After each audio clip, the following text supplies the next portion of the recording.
Hey guys, welcome back to the Conservative Patriot. My name's Keith. Hope you're doing well. I took a little time off from making videos, about a week and a half, 2 weeks since Thanksgiving.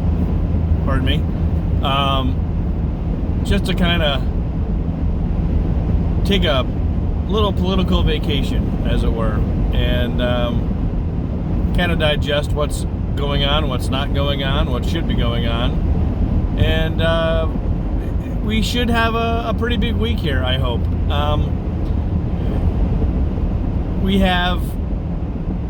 now have, I hope everybody has seen the video in Georgia showing clearly ballots being taken out from under a table that was moved in after all of the moderators at all were removed from the room under the pretext of we are done counting for the night. See you back here tomorrow morning. Well, obviously, some people did not go home. They decided that they were going to bring in some, I think it's upwards of 80,000 ballots, and shove them through the lovely Dominion voting machines and have them all counted. And I believe what I read or heard is that the Dominion machines were able to process 3,000 ballots an hour. And I think there were 5 or 10 of those machines in that one polling office in Georgia. I'm not sure what county it was. I think it was Fulton County, but either way, clear fraud was shown. Although if you watch the mainstream media or listen to them, they'll all go, oh, that was debunked, because you'll hear multiple reasons. There was a water leak. Well, obviously that didn't happen because we see video of the room where the alleged water leak was supposed to have happened, and it's dry as a bone and people are working in there. And then the other reason I've heard is that the office where the votes or the ballots were being kept, there was somebody that came down with coronavirus, so they had to clean that building and shut it down and move all the ballots over to this building. Well, we know that's fucking bullshit too. So it's like, oh well, the first excuse didn't work, so let's move on to another excuse, and we'll move on to another excuse until people just get sick of hearing us lying through our teeth, and they'll just ignore it and it'll go away. I'm sorry, Georgia, but it's not going to go away, and we should have a pretty good week there, I hope. Another place we need to keep our eye on this week is definitely Pennsylvania, where the Supreme Court is now pushing up the timeline from December 9th to, I think, tomorrow, actually, December 8th, where Justice Alito will start hearing the case. And I'm not sure what case, where it's going, what exactly he's hearing, what portion of it he's hearing, but that's a start in the right direction. And let me tell you, it has taken way too freaking long for any of this to get moving, in my opinion. Again, it seems like everybody looks at a Republican and goes, yep, push over, we're louder, we're more aggressive in our hate speech and our violence, and we're just gonna roll over you because you're just gonna give up.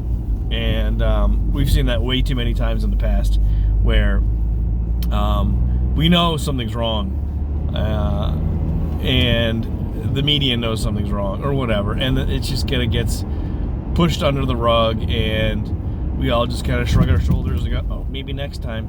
Well, we can't have a maybe next time, because this is our country that's at stake.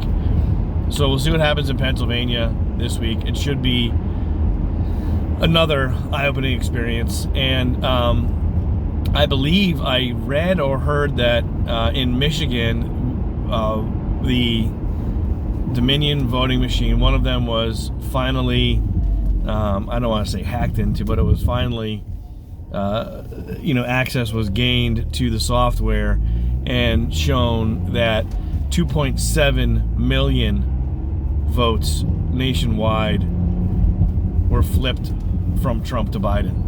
2.7 million votes.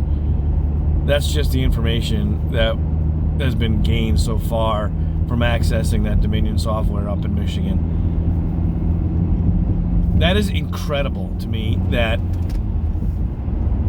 nobody on the left is crying foul play. Because you would think as Americans, they would want a fair election too. But apparently, it's just about their complete and utter hatred for Donald Trump, that they will do anything it takes to get him out of office and put in Sleepy Joe and fuck my way to the top Harris into office. I truly believe that there has to be some Democrats out there who see this and go, man, something is not right. And you know what? I think there are. And I think, but you're not seeing it. There are these poll workers who are coming forward. You know, many whistleblowers are coming forward and giving their accounts of what they saw and what happened. But you know what's funny? I just thought about this. It took one whistleblower to impeach Donald Trump. One. Colonel Vidmer. Remember that guy? It took one. And we have hundreds of people coming forward right now saying this is fraudulent and, you know, something wasn't right. And the media is just kind of like hushing it down. There's nothing going on over there. But it took one whistleblower to impeach the president. It's hundreds of people are coming forward, and yet nothing is happening. It's a freaking shame that nobody sees this, or we are so divided in this country that nobody can come together and see the fraud for what it is. And just like, oh, well, the AG said there isn't any, so just leave it alone, man. Yeah, okay, no. That's not exactly what he said.